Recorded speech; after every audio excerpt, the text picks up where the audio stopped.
South Africa নেদারল্যান্ডের সাথে এত ভালো টিম নিয়েও যদি এরকমভাবে জিততে যাওয়া ওদের কষ্ট হয়, তাহলে আশা করি যে বাংলাদেশ আজকে ভালো টক্কর দিতে পারবে। আশা করা যায় শান্ত আজকের ম্যাচে কামব্যাক করবে ইনশাআল্লাহ। অনেকে ফর্মে নেয়, যেমন শান্ত, সাকিব আল হাসান, ওনার বোলিং ভেরিয়েশনগুলি ট্রাই করতে হবে। দারুণ একটি সূচনার পর আজ দক্ষিণ আফ্রিকার বিপক্ষে বাংলাদেশের দ্বিতীয় ম্যাচ টি-20 বিশ্বকাপে।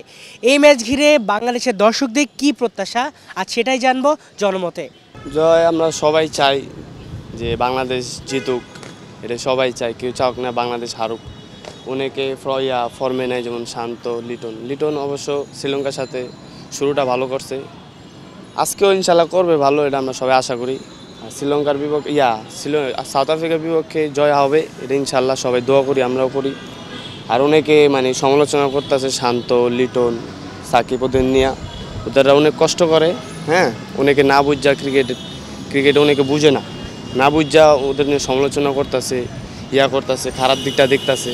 হ্যাঁ, ইনশাল্লাহ আমরা ওদের সমালোচনা না কইরা যদি ওদের পাশে দাঁড়াই, ইনশাল্লাহ আমরা আজকে ম্যাচটা উইন হব। আপনাদের শ্রীলঙ্কার সাথে তো ম্যাচ উইন হয়েছে, এর আগে বাংলাদেশের কনফিডেন্স তেমন ছিল না, সবাই বর্নিং ঠিক ছিল না, ঠিক আছে। শ্রীলঙ্কার জিতার পরে সবার বর্নিংটা ভালো হয়েছে, এটা আমার মনে হয়।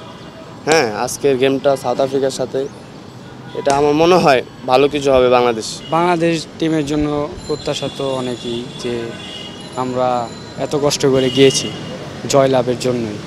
শ্রীলঙ্কার সাথে খুব ফাইট হয়েছে জিততে, তো আজকে সাউথ আফ্রিকার সাথে ম্যাচ বাংলাদেশ টিম ভালো করবে, সেটাই আমরা আশা করি। আমার কাছে মনে হয় যে বাংলাদেশ টিম ভালোই করবে। তো সাউথ আফ্রিকা অনেক ভালো টিম, তো বাংলাদেশ টিমও অনেক ভালো টিম হয়েছে এবার। আমার কাছে মনে হয় যে আজকে ভালোই করবে, আমাদের আশা ভরসা এতটুকুই। শ্রীলঙ্কার সাথে খুব ভালো খেলছে, এটা তাদের জন্য একটা বড় অপরচুনিটি, এবং তাদেরকে নেক্সট গেমের জন্য তাদের একটা উদ্দীপনা কাজ করবে।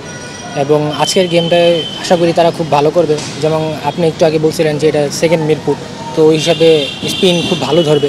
বিশেষ করে ক্যাম্পেইন আছে সাকিব আল হাসান, ওনার বোলিং ভেরিয়েশনগুলি ট্রাই করতে হবে। তিনি আজকে কামব্যাক করবে ইনশাল্লাহ।